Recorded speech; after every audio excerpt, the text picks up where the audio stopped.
अस्सलाम वालेकुम बच्चों, उम्मीद करता हूँ सब खैरियत से होंगे। आज का जो हमारा टॉपिक है वो है work done by gravitational field. बच्चों, सबसे पहले इसमें हम तारीफ पढ़ेंगे ग्रेविटेशनल फील्ड की, फिर हम पढ़ेंगे कंजर्वेटिव फील्ड की।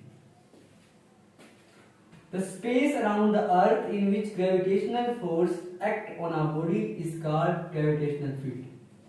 वो स्पेस या एरिया अराउंड द अर्थ के गिर्द जहां पर ग्रेविटेशनल फोर्स अमल करती है किसी भी ऑब्जेक्ट पर, तो उसको ग्रेविटेशनल फील्ड कहते हैं। ठीक है बच्चों, कंजर्वेटिव फील्ड के बारे में है the field in which work done in a close path is zero is called conservative field. वो फील्ड जिसके अंदर work done along a close path, एक बंद पाथ रास्ता, उसमें जो वर्क है वो जीरो हो, तो उसको बोलेंगे कंजर्वेटिव फील्ड। बच्चों, एग्जांपल्स क्या होंगी कंजर्वेटिव फील्ड की? ग्रेविटेशनल फील्ड, ये भी क्या है? कंजर्वेटिव फील्ड है। इलेक्ट्रिक फील्ड, ये भी क्या है? कंजर्वेटिव फील्ड है। इलास्टिक फोर्स, ये भी क्या है? Conservative field. बच्चों, कंसीडर करते हैं a body mass m displaced with constant velocity from a to b। एक बॉडी है जिसका मास m है, उसको हम डिस्प्लेस्ड कर रहे हैं। मतलब क्या? हम उसको धकेल रहे हैं, आगे लेके जा रहे हैं विद कांस्टेंट वेलोसिटी। वेलोसिटी क्या है? कांस्टेंट है, कोई तब्दीली नहीं है। From a to b, a से b, along different paths, a to b along different paths in the gravitational field। अब क्या है बच्चों, यहां पे जो पाथ है वो डिफरेंट पाथ्स है। In the gravitational field, field कौन सी है? ग्रेविटेशनल है।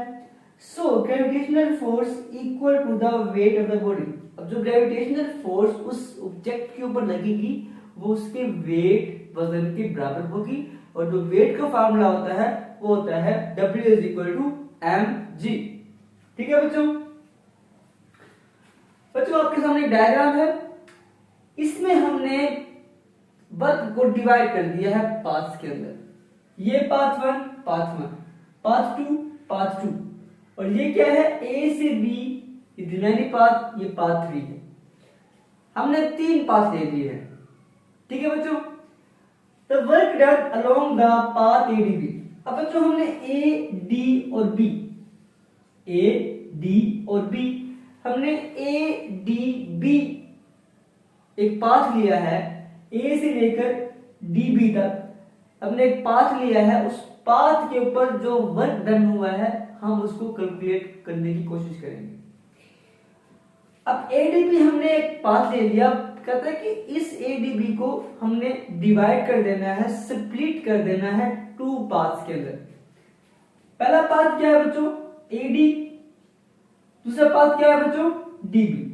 AD ये पाथ और DB ये पाथ, ये दोनों पाथ क्या है? पाथ 1 में आते हैं। ठीक है बच्चों? क्लियर है? ठीक है। तो वर्क डन अलोंग AD। अब बच्चों, वर्क डन अलोंग AD, हमने पाथ 1 के अंदर जो AD है इस पे वर्क डन देखना है, इस पे वर्क डन देखना है। Along AD is 0। वो क्या है? 0 है। वो कहता है जो वर्क हो रहा है AD पर वो 0 है। अब 0 क्यों है बच्चों?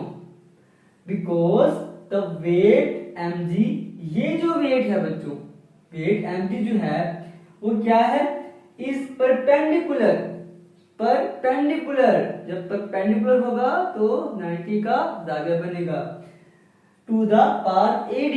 AD पाथ की क्या है? परपेंडिकुलर है। तो वर्क डन अलोंग DP, अब जो वर्क डन होगा अलोंग DP, D से B तक जो वर्क होगा बच्चों वो क्या होगा? The work done along DP is minus mgh। वो क्या है? माइनस mgh है। अब माइनस mgh क्यों है बच्चों? बिकॉज द डायरेक्शन, जो डायरेक्शन है बच्चों mg की वो तो डाउनवर्ड है, ठीक है। mg is opposite to the displacement. अब क्या है, डिस्प्लेसमेंट ऐसे जा रही है, ठीक है बच्चों, डिस्प्लेसमेंट ऐसे जा रही है, ऐसे जा रहा है, और जो वेट है वो तो उसके अपोजिट है डिस्प्लेसमेंट। सो थीटा क्या बनेगा बच्चों, थीटा तो 180 का बनेगा। So the work done along the displacement of body, जो वर्क डन होगा बच्चों along the displacement of the body a से बी तक अलोंग द पाथ 1, पाथ 1 कौन सा है, ADB, इसको हमने दो पाथ में डिवाइड कर दिया। ADB is equal to work AD plus work DB, WADB is equal to WAD plus WDB, जो पाथ 1 था। अब बच्चों हमने पाथ 1 को कैलकुलेट करना है, WADB is equal to WAD plus WDB। अब बच्चों वर्क का फार्मूला FD cos थीटा, ठीक है बच्चों, FD cos थीटा, और यहां पर भी FD cos theta.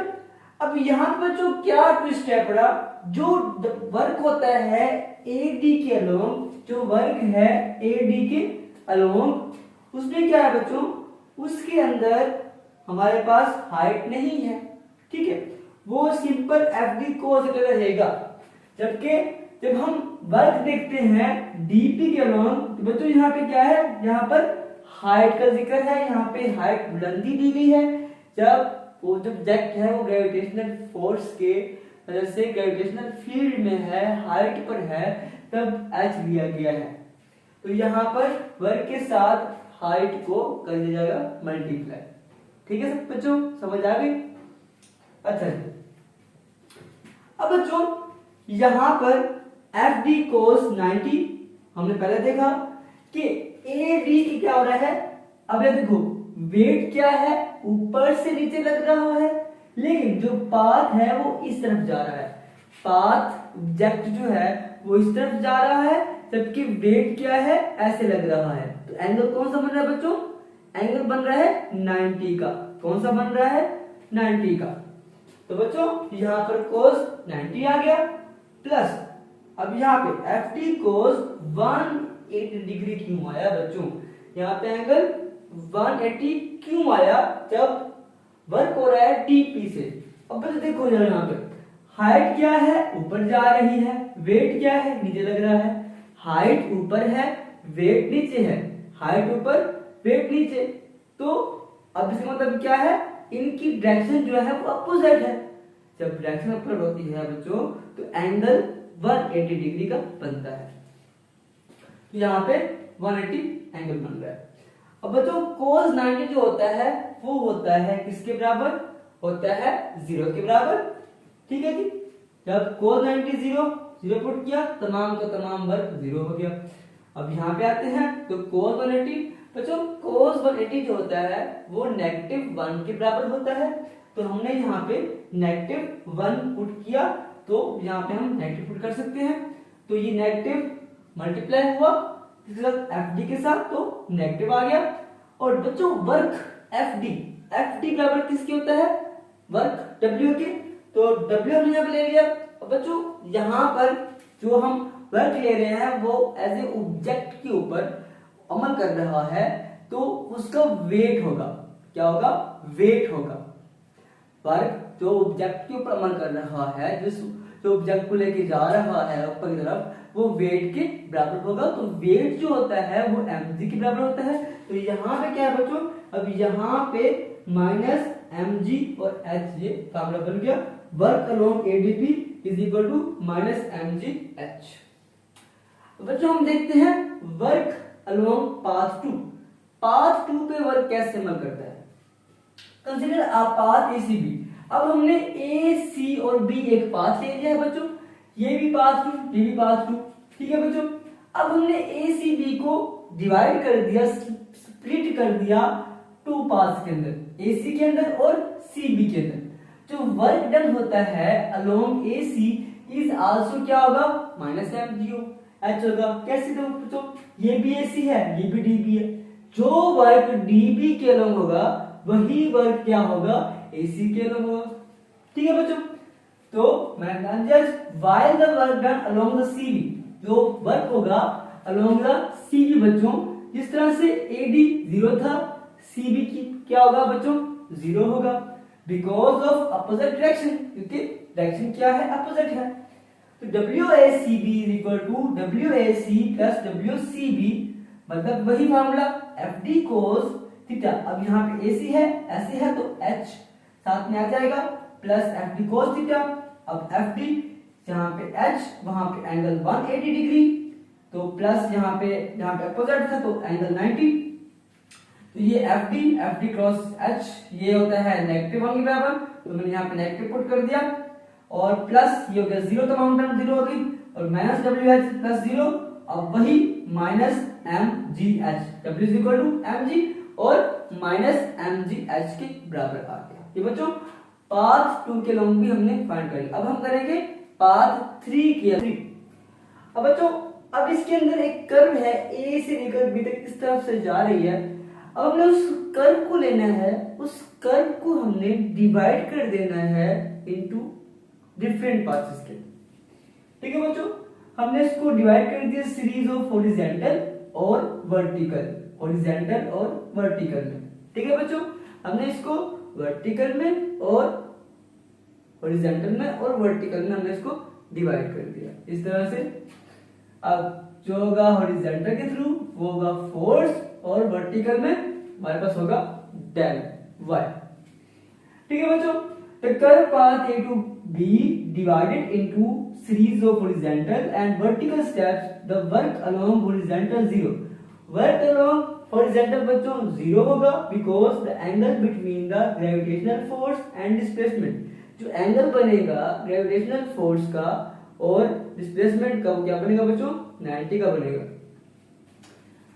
The work done along vertical steps del y1, del y2, del y3, del yn। अब जो वर्क डन होगा along the vertical के अंदर तो वो क्या होगा del y से लेकर del yn तक होगा।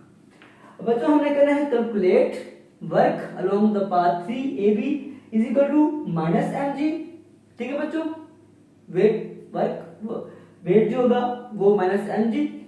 अब साथ में आपके पास यहाँ पे जो फोर्स, अब तो यहाँ पे दो चीजें थी ना, एक फोर्स था और एक क्या था डिस्प्लेसमेंट था। जो डिस्प्लेसमेंट था वो डेल वाई हो गया, जो फोर्स है वो वेट के बराबर है, और वेट क्या है माइनस एमजी।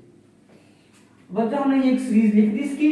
अब यहाँ पर देखो कि डेल्टा वाई जो है, डेल्टा जो हमारे पास यहाँ पे minus mg, delta y 1 minus mg, del y 2 minus mg, del y 3, इसी तरह से so on minus mg del y n तक था। अब यहाँ बच्चों माइनस एमजी जो है वो तो कॉमन है, यहां से हमने कॉमन निकाल लिया। निकालने के बाद बच्चों अब पीछे क्या बचेगा del y 1, del y 2, del y 3 और डेल वाई एन तक बचेगा।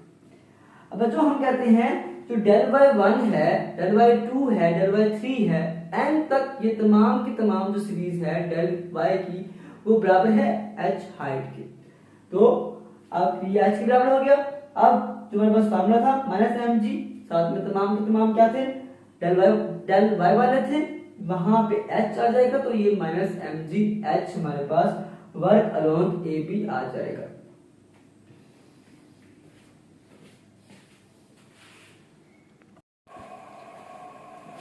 जी बच्चों, अब इसका कंक्लूजन क्या निकलेगा, जो भी हमने वर्क फाइंड किया है along the path 1, path 2, path 3।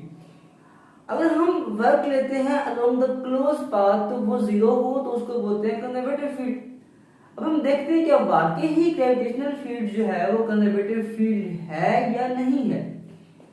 तो बच्चों consider close path A C B D A, जैसे ए सी बी डी ए एक क्लोज पाथ लेते हैं। इन the gravitational field the total work done along a closed path, जो total work done हो रहा है along the closed path is W A C B D A equal to work along AC, work along CB, work along BD और work along DA। बच्चों अब work along AC minus MGH, work along AC बच्चों हमने पढ़ा minus MGH क्योंकि angle 180 और 80 क्या होता है cos 180 माइनस 1 के बराबर, और साथ में क्या है हाइट है, इसलिए minus MGH plus work along CB 0 work along अब बी। बच्चों पहले डी से बी तक गए थे, अब हम बी से डी आ रहे हैं, तो जहां वेट है वहीं पर हमारे पास क्या है, ऑब्जेक्ट मूव कर रहा है, नीचे मूव कर रहा है, हाइट भी नीचे है, तो यहाँ पे नेगेटिव एमजी नहीं हम पॉजिटिव एमजी लेंगे, क्योंकि एंगल यहाँ पे 0 बनेगा। cos 0 1 के बराबर होता है, तो यहाँ पे प्लस mgh प्लस 0, ये नेगेटिव में ये पॉजिटिव बच्चों दोनों आपस में कट जाएंगे, तो work done along the close path क्या आ जाएगा, 0 आ जाएगा। तो बच्चों हमने ये प्रूव भी कर लिया। So gravitational field is conservative field, तो हम कह सकते हैं बच्चों जो ग्रेविटेशनल फील्ड है वो कंजर्वेटिव फील्ड है।